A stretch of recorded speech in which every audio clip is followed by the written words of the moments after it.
Wassalamu ala sayyidina Rasulillah sayyidina wa maulana Muhammadin Abdillah la haula wa la quwata illa billahil aliyil azim amma ba'du. Bapak-bapak, ibu-ibu, saudara-saudaraku kaum muslimin jamaah salat maghrib yang insyaallah sama-sama dirahmati dan dimuliakan oleh Allah Subhanahu wa taala. Mengawali kajian kita pada kesempatan maghrib yang mulia ini, tentu saya kepada kita semua, mari senantiasa kita bersyukur atas karunia Allah Subhanahu wa taala, Tuhan yang Maha Esa, Tuhan yang telah memberikan begitu banyak nikmat kepada kita sekalian, sehingga pada kesempatan malam hari ini, pada maghrib yang mulia ini, kita hadir di tempat yang paling mulia di permukaan bumi, di masjid yang sama-sama kita cintai.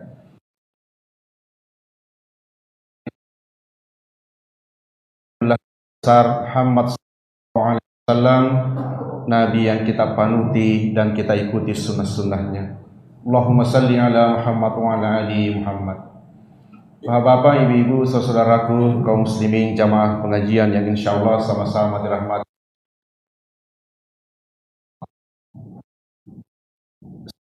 ya. Allah Subhanahu wa taala berfirman di dalam Al-Qur'an 56, Allah Subhanahu wa taala berfirman, wa ma khalaqatul jinna wal insa illa liya'budun. Tidaklah aku ciptakan jin dan manusia itu kecuali hanya untuk beribadah kepadaku. Jadi inilah tujuan utama Allah Subhanahu wa taala menciptakan kita manusia, untuk menyembah, mengabdi kepadanya. Jin dan manusia. Manusia yang ingkar ayat ini dinamakan dengan orang kafir.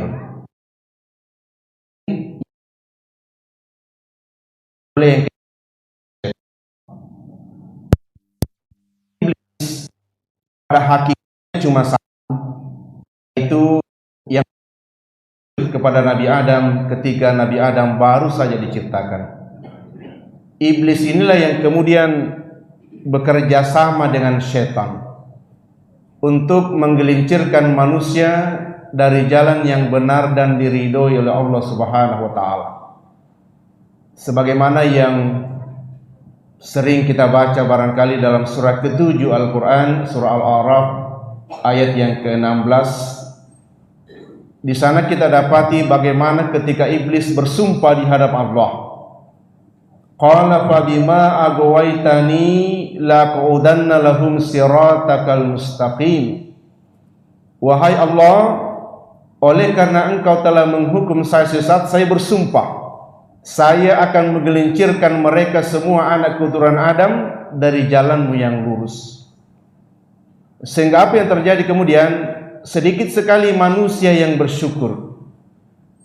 Artinya hanya sedikit manusia yang bisa lolos dari godaan iblis dan setan ini.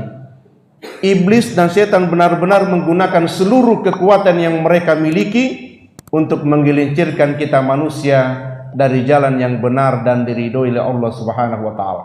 Kenapa demikian? Karena iblis bersama bala tentaranya itu tidak punya alternatif. Apapun yang dia lakukan di dunia ini, tempatnya sudah pasti, sudah jelas di neraka nanti. Tidak ada pilihan lain.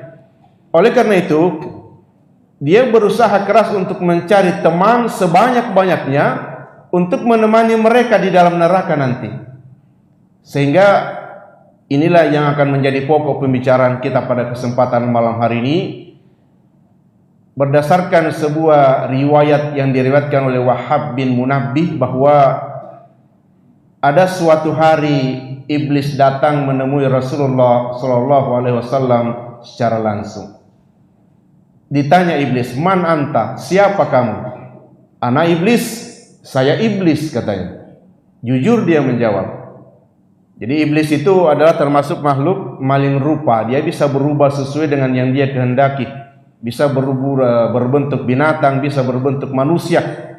Makhluk maling rupa. Nah, pada saat dia menemui Rasulullah, iblis ini berbentuk manusia kakek-kakek tua yang pakai tongkat. "Siapa kamu?" "Saya iblis," katanya. Limaza ji'ta? Untuk apa kau datang ke sini wahai iblis? Kata iblis, innallaha amarani an atika wa ujibaka an kulli ma sa'altani.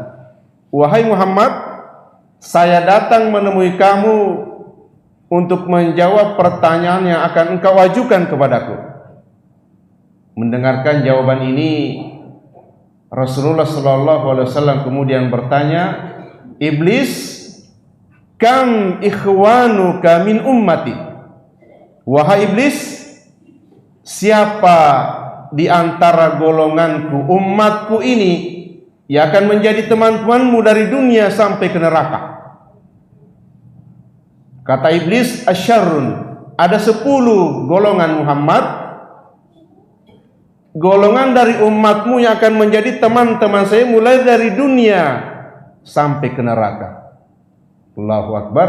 Ternyata banyak dari golongan umat Islam ini bukan dari golongan umat lain. Jadi kalau orang-orang kafir kan bukan lagi temannya iblis, itu CS-nya. Ini teman iblis dari golongan umat Islam. Ada 10, kata iblis sendiri yang menyampaikan secara langsung kepada Rasulullah sallallahu alaihi wasallam. Siapa di antara mereka yang ke-10 ini? Mari kita lihat satu persatu dengan harapan mudah-mudahan kita semua yang hadir di tempat ini tidak termasuk salah satu pun di antara yang dijelaskan oleh iblis laknatullah. Amin. Yang pertama, kata iblis, wahai Muhammad, golongan teman-teman saya dari umatmu adalah hakimun jair, hakim yang curang, hakim yang menetapkan hukum tidak berdasarkan hukum, hakim yang memutus sebuah perkara berdasarkan pesanan, hakim yang memutus sebuah perkara keputusan berdasarkan pesanan sponsor. Inilah teman iblis. Sebab apa? Hakim itu adalah produk hukum. Sehingga akhir-akhir zaman ini sering kita menyaksikan yang namanya street justice, hukum jalanan. Ini atas ketidakpuasan masyarakat terhadap keputusan yang sering diambil oleh hakim-hakim kita. Ada memang hakim yang jujur, tapi tidak sedikit hakim-hakim yang bermain. Mereka memutus sebuah perkara berdasarkan apa yang mereka terima. Oleh karena itu saudaraku, bukan hanya hakim yang duduk di balik meja mengutuk palu itu, tetapi kadang-kadang kita juga menjadi hakim di dalam kehidupan kita. Kita para suami kadang-kadang menjadi hakim dalam rumah tangga kita. Dan jelas semuanya sama dimintakan pertanggungjawaban di akhirat kelak. Oleh karena itu ada satu doa yang menurut saya sangat bagus dibaca oleh siapapun, terlebih-lebih lagi memang yang berprofesi sebagai hakim. Allahumma arinal haqqa haqqa warzuqna tiba'a wa arinal batila batila warzuqna jatinabah. Ini doa yang mestinya sering kita baca, terlebih-lebih lagi mereka yang berprofesi sebagai hakim. Allahumma arinal haqqa haqqa warzuqna tiba'ah. Ya Allah, tunjukkan kepada kami yang benar itu benar, bukan hanya sekedar itu, warzuqna tiba'ah, dan berikan kemampuan kepada kami ya Allah untuk mengikuti kebenaran itu. Sebab secara jujur saudaraku, kita semua kadang-kadang tahu yang benar itu benar. Wa arinal batila batila, ya Allah tunjukkan kepada kami yang batil itu batil, yang salah itu salah. Dan tidak hanya sampai di situ, warzuqna jatinabah, berikan kemampuan kepada kami ya Allah untuk menjauhi yang salah itu, yang batil itu. Benar kita tahu, yang batil pun kita tahu. Tapi kadang-kadang dalam kehidupan kita tidak pernah punya kemampuan untuk mengikuti kebenaran, dan kita tidak punya kemampuan untuk menjauhi yang namanya larangan. Ini sering terjadi dalam kehidupan kita sehari-hari. Di tengah masyarakat kita, coba tanya mereka yang pemabuk misalnya, yang senang minuman keras, khamar. Apakah khamar itu halal? Mereka tahu haram. Mereka tahu ini adalah perbuatan batil, tapi mereka tidak diberikan hidayah oleh Allah untuk menjauhinya. Mereka tidak diberikan kemampuan untuk menghindari itu. Coba kita semua yang hadir di masjid tanya diri kita, apakah sholat malam itu bagus? Bagus. Apakah sholat malam itu benar? Benar. Sholat malam itu utama, semua kita tahu. Tapi berapa orang di antara kita yang sanggup melaksanakan sholat malam? Bahan renungan buat kita bersama, terutama kepada pribadi. Coba tanyakan kepada diri kita, adakah kita tahu bahwa sholat malam adalah utama? Afdalus sholat ba'dal faridah qiyamul lail. Kata Nabi, sholat yang paling afdal setelah sholat fardu qiyamul lail. Sholat malam, tahu kita. Tapi kenapa kita tidak menjalankannya? Tidak punya kemampuan kita mengikuti kebenaran itu. Maka doa ini jangan kita pandang enteng, saudaraku. Soal kebenaran banyak di antara kita tahu, tapi tidak banyak di antara kita yang sanggup mengikuti kebenaran itu dengan benar. Allahumma arinal haqqa haqqa warzuqna ittiba'a wa arinal batila batila warzuqna ijtinabah. Kita mohon kepada Allah Subhanahu wa taala diberikan kemampuan tahu yang batil itu batil, sekaligus ada kemampuan untuk menjauhi yang namanya batil, terutama mereka yang berprofesi sebagai hakim, sebab kurangnya sandang pangan bukanlah satu-satunya yang membuat masyarakat menderita. Kurangnya sarana kesehatan, kurangnya sarana pendidikan bukanlah satu-satunya hal yang membuat masyarakat kemudian menderita. Tapi terlukanya rasa keadilan ini juga bisa menjadi nestapa buat masyarakat. Dan di akhir-akhir zaman ini, secara jujur kita mengakui, secara jujur kita sering melihat bahwa keputusan-keputusan yang sering diambil oleh hakim-hakim kita kadang-kadang terlalu jauh dari yang namanya kebenaran yang hakiki. Oleh karena itu, saudaraku, kita pun semua kadang-kadang menjadi hakim, berusahalah menjadi hakim yang benar. Karena kapan-kapan hakimun jahil, hakim yang curang, hakim yang melenceng, maka kini kitalah manusia yang disebutkan secara pertama oleh iblis yang akan menjadi temannya, sahabatnya, mulai dari dunia sampai di akhirat, di neraka kelak. Na'udzubillah summa na'udzubillah. Yang kedua, kata iblis, golongan dari umatmu yang termasuk temanku wahai Muhammad, ghaniyun mutakabbir, orang kaya yang sombong. Orang kaya yang sombong itu pada hakikatnya jelas kacang yang lupakan kulitnya. Kenapa? Karena tidak ada kita manusia hadir di dunia langsung kaya. Bahkan selembar benang pun tidak satu pun melekat di badan kita. Semua kita lahir ke dunia tidak membawa apa-apa. Maka kalau Allah Subhanahu wa taala memberikan kita kesempatan hidup yang lebih enak dibanding saudara-saudara kita yang lain, tidak serta-merta membuat kita menjadi orang-orang yang sombong. Dan di zaman sekarang tidak sedikit kita melihat persoalan seperti ini, saudara. Orang yang diberikan secuil harta oleh Allah, mereka kemudian tumbuh menjadi orang-orang yang sombong. Padahal kalau kita mau berkaca, Nabiullah Sulaiman alaihissalam dalam sejarah sama-sama kita baca, sama-sama kita tahu, salah satu manusia yang terkaya. Saya tidak bisa bayangkan andai kata Nabi Sulaiman alaihissalam hidup di zaman kita sekarang, maka mereka yang sering mengaku sultan itu akan malu. Kenapa? Halaman rumahnya saja dari intan dan permata.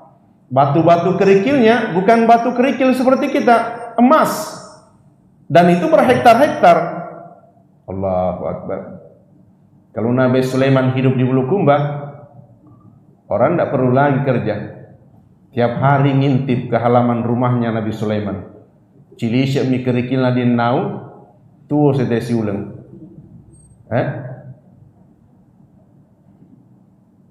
Nabi Sulaiman alaihissalam manusia nabi yang paling kaya, sehingga dalam riwayat pernah kita baca bahwa engkau purase dewa itu ada suatu ketika Nabi Sulaiman itu minta sama Allah, ya Allah, saya minta izinmu ya Rabb, saya akan menanggung rezeki makhlukmu walaupun hanya satu hari saja. Kenapa? Karena merasa kaya. Bayangkan Nabi Sulaiman minta izin, ya Allah, berikan saya kesempatan menanggung rezeki seluruh makhlukmu di bumi walaupun hanya satu hari. Kata Allah, baik Sulaiman, silahkan. Nabi Sulaiman itu kita tahu dalam sejarah beliau mampu menguasai seluruh bahasa binatang, manusia, jin sekalipun. Lalu dibuatlah sebuah pengumuman oleh Nabi Sulaiman, wahai bala tentaraku, hari ini saya akan menanggung rezeki seluruh makhluk Allah di bumi, maka persiapkan makanan yang banyak. Seluruh bala tentaranya mulai dari binatang sampai jin bekerja keras mengumpulkan sebuah makanan yang sangat banyak, lalu disiapkan di sebuah lapangan yang sangat luas. Kumpul. Kenapa? Karena ini yang mau makan bukan sedikit, bukan satu kabupaten, seluruh makhluk. Mau ditanggung rezekinya Nabi Sulaiman walaupun hanya 1 hari. Kata Allah, bagaimana Sulaiman? Sudah siap? Sudah siap ya Allah. Baik Sulaiman, saya akan mulai dari makhlukku yang paling di bawah, ikan. Dipanggil ikan, wahai ikan Nun, hari ini rezekimu ditanggung Sulaiman, naik kamu makan. Naik ikan Nun ini makan, sekali makan habis seluruh persiapan Nabi Sulaiman. Melihat kejadian ini, Nabi Sulaiman langsung tersungkur bersujud, Maha kaya Engkau ya Allah. Jangankan menanggung makanan seluruh makhluk, menanggung makanan satu ikan saja tidak cukup. Allahu Akbar. Bayangkan maha kayanya Allah. Seluruh makhluk di bumi ini ditanggung rezekinya siang malam oleh Allah. Nabi Sulaiman karena merasa kaya, menanggung 1 hari saya tidak sanggup. Dan itu hanya satu makhluk yang baru naik makan, habis seluruh persiapan. Bagaimana dengan makhluk-makhluk yang lain? Maka sekali lagi, orang kaya yang sombong adalah seperti kacang lupa akan kulitnya. Orang kaya yang sombong, teman iblis. Orang miskin sombong, CS-nya iblis. Tani mitone seluruh. Iya kan? Kalau orang kaya sombong dalam pandangan manusia, barangkali kita masih berpikir, oh iya wajarlah. Mobilnya Alphard 7, rumahnya Istana 7. Wajar. Tapi kalau ada orang miskin sombong, wah ini innalillah. Ghaniyun mutakabbir. Orang kaya yang sombong adalah teman iblis. Yang kedua, mulai dari dunia sampai di neraka nanti. Kemudian yang ketiga, kata iblis, teman saya dari golongan umat Muhammad, tajirun khain. Pedagang yang curang. Berdagang dalam Islam sesuatu yang halal. Bahkan Nabi kita Muhammad SAW adalah seorang pedagang. Beliau berdagang sampai ke negeri Syam. Namun demikian, umatnya di zaman kita sekarang ini banyak yang berdagang dengan cara-cara yang curang. Membeli sesuatu yang jelek kemudian dicampur dengan yang baik, lalu diaduk, lalu dijual kembali seolah-olah semuanya bau. Padahal sesuatu yang haram itu persis ketika kita mencelupkan ke dalam air yang bersih sebuah atau kotoran, walaupun yang sedikit. Kalau misalnya saya punya air 1 gelas, umpama, lalu diteteskan air comberan, walaupun hanya 1 tetes saja, kira-kira ada yang mau minum enggak? Saya punya air gelas bersih, ditetesi air comberan, walaupun hanya 1 tetes saja, rasa-rasanya tidak ada di antara kita yang mau meminumnya. Begitu dengan harta sebenarnya, andai kata kelihatan tuh begitu tuh Pak. Harta kita yang bersih-bersih itu, ketika ada sesuatu yang haram di dalamnya, maka itu seperti air bersih yang ditetesi air comberan. Allahu Akbar. Dan ini bukan perkara rahasia. Hampir semua kita tahu bahwa di antara kita pedagang itulah penggerak ekonomi. Tetapi kalau kita menyaksikan banyaknya pedagang-pedagang yang curang, kadang-kadang ditumpuk barang-barang yang paling atas itu kelihatannya paling bagus, lalu di bawahnya sesuatu yang jelek. Kalau di zaman saya kecil dulu, saya masih ingat dulu sering kita beli bensin eceran itu di pinggir jalan. Dulu waktu saya masih anak-anak itu dicampur dengan minyak tanah. Karena waktu itu minyak tanah sangat murah. Kalau sekarang orang nggak bisa, kenapa? Karena minyak tanah lebih mahal daripada bensin. Dulu kalau kita jalan beli eceran bensin begitu rata-rata, dicampur. Lalu ditulisnya bensin murni. Hasilnya dimakan, kasih makan anak istrinya, haram itu. Orang yang sesuatu ada haram dalam perutnya tidak sah sholatnya, ibadahnya pun tidak sah. Karena makanan yang kita makan itulah sesuatu yang menggerakkan sebagai sumber energi. Kita sholat pakai energi. Kalau energi haram, sholatnya juga tidak bakalan diterima oleh Allah Subhanahu Wa Taala. Pedagang yang curang. Kita masyarakat Bulukumba ini barangkali kalau secara persentase hampir barangkali kalau tidak lebih dari 50% masyarakat itu adalah pedagang. Tapi pedagang yang jujur itu sedikit. Kadang-kadang menjual, misalnya umpama, mohon maaf ini, saya ambil contoh misalnya supaya kita paham, bukan berarti yang saya sebutkan profesinya ini curang, saya mengambil contoh saja sebagai pemuda kita paham. Misalnya orang jual celana, tas jaga selalu rata, 100.000. 100.000 lalu orang menawar, misalnya 70 nanti 70 mau, weh jangan ke depan baja naraku modalana, sumpah, ya kan? Padahal karena sarona 70 nanti, aja tambah-tambah sih di modalana nanti apa baja kasih, padahal sudah lebih pakai sumpah lagi. Allahu Akbar. Kalau Nabi kita dagangkan, sering kita baca dalam sejarah kan begitu. Berapa ini? Misalnya kurma, ini saya beli 10.000. Terserah Bapak mau bayar berapa. Tapi ngomong 10.000, benar-benar 10.000. Kalau kita enggak, modal 5.000, kita ngomongnya 7.000. Modalannya itu sebutu partner. Saya akan mau tambah yang terserah. Jadi orang bayar modal saja sudah untung. Dan itu kadang-kadang sudah campur sumpah, bersumpah lagi. Allah.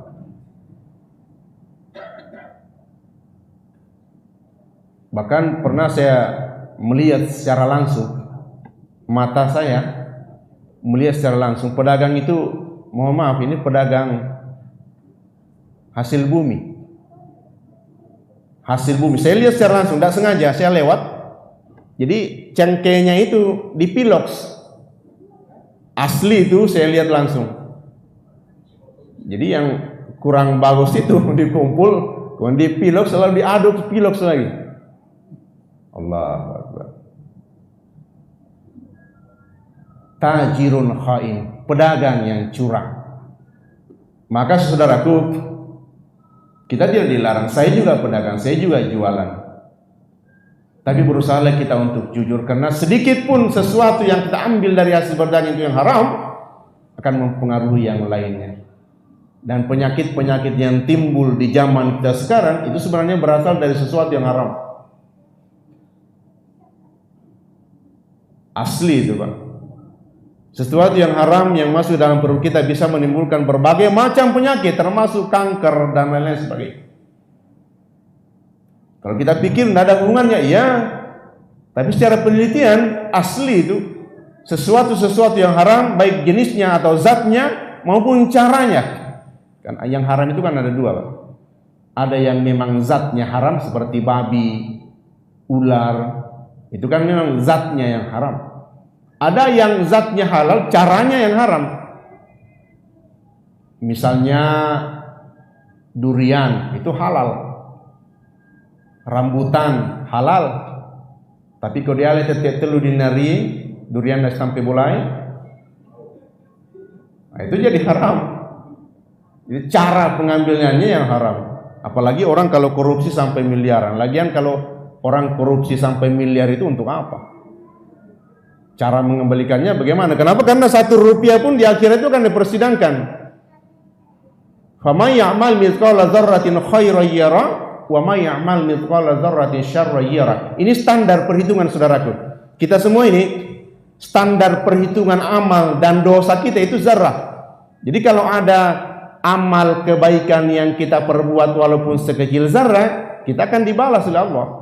Begitupun dosa, sekecil zarrah saja kelakuan kita, akhlak kita, dosa kita dibawa kembali menghadap kepada Allah, itu pasti akan dibalas. Zarrah lebih kecil daripada atom, lebih kecil daripada tepung.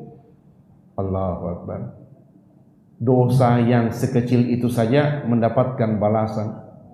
Engkau silopo dosa tak bangkeng buki, Allahu Akbar.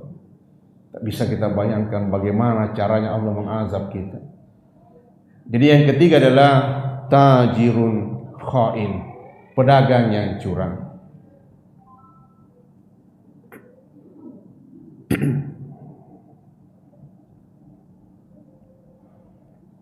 Yang keempat, saudaraku, golongan dari umat Muhammad termasuk teman-teman setan, teman-teman iblis adalah syaribul khamar, orang yang gemar senang minum khamar. Al-khamru ummul khaba'is, kata Nabi. Khamar itu sumber dari segala kejahatan. Faman syaribaha falam tuqbal salatuhu arba'ina yauma wa in mata wa huwa fi batnihi mata mitatan jahiliyah. Khamar adalah induk dari segala kejahatan. Barang siapa yang meminumnya tertolak salatnya selama 40 hari lamanya. Dan apabila dia mati masih ada khamar dalam perutnya, mata mitatan jahiliyah, matinya seperti matinya orang jahiliyah. Nauzubillah summa nauzubillah. Ini dosa yang di zaman kita sekarang ini sering dianggap sepele adalah khamar.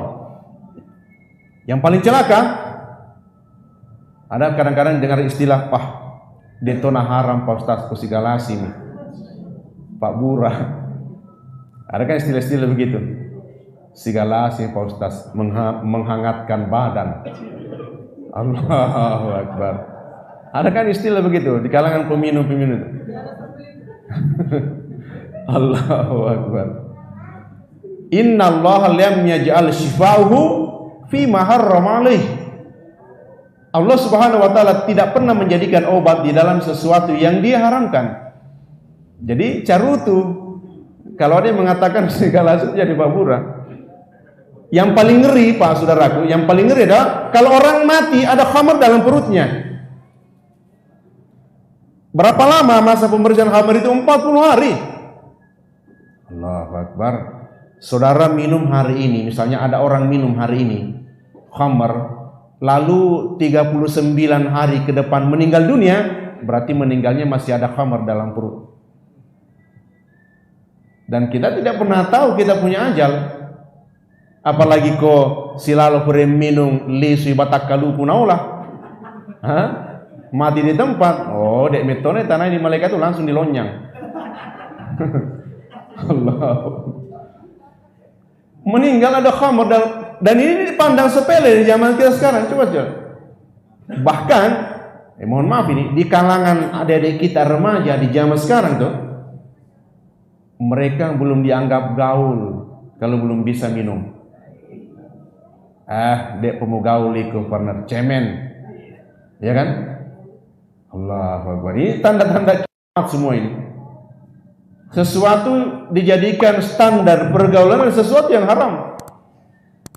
Allahu Akbar. Maka Nabi menyampaikan bahwa al-khamru umul khaba'is. Dia induk kejahatan. Kenapa? Orang bisa berzina itu karena khamar. Orang bisa mencuri karena khamar awalnya. Orang kalau sudah fly to the sky katanya, terbang ke langit, ya kan? Kena ini tas si botol sudah fly to the sky, istilahnya katanya. Itu orang sudah tidak berpikir waras. Jekai kadang-kadang, pakaian atena soin ala lomang. Orang kenapa? Sudah tidak berpikir wajar.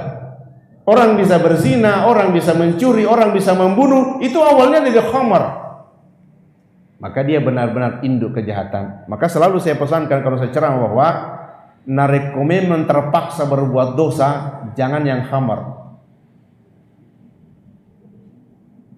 Yang mau bermain-main ini, sekarang ini kan banyak orang berani bermain-main dengan dosa. Jangan khamar.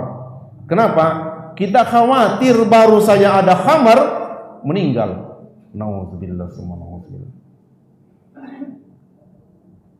Kata Nabi, matinya orang yang ada khamar dalam perutnya seperti matinya orang jahiliyah. Mata mitatan jahiliyah. Orang jahiliyah mati beriman atau mati kufur? Orang jahiliyah itu tahulah kita matinya bagaimana. Diibaratkan seperti mati seperti itu, saudaraku. alangkah kerasnya orang yang meninggal dunia ada khamar dalam perutnya. Maka berhati-hati. Ini tugas kita sebagai orang tua, sebagai kakak dari adik-adik kita, kontrol mereka, anak-anak kita, adik-adik kita remaja di zaman sekarang. Jangan sampai bergaul dengan mereka yang peminum khamar. Kenapa? Karena tidak sedikit di antara manusia zaman sekarang yang tadinya baik-baik, tapi bergaul dengan mereka yang senang dengan khamar, pada akhirnya senang juga dengan khamar. Termasuk perbuatan-perbuatan maksiat yang lainnya, yang awalnya mereka tidak suka, tapi karena bergaul tiap hari sama-sama, akhirnya mereka dia suka. Jadi golongan teman iblis setan yang keempat adalah syaribul khamar. Saudaraku, ada 6 sisanya, tapi berhubung waktu dan saya mohon maaf saya tidak bisa tinggal sholat isya bersama karena jadwal malam saya ini agak jauh di Montonyeleng.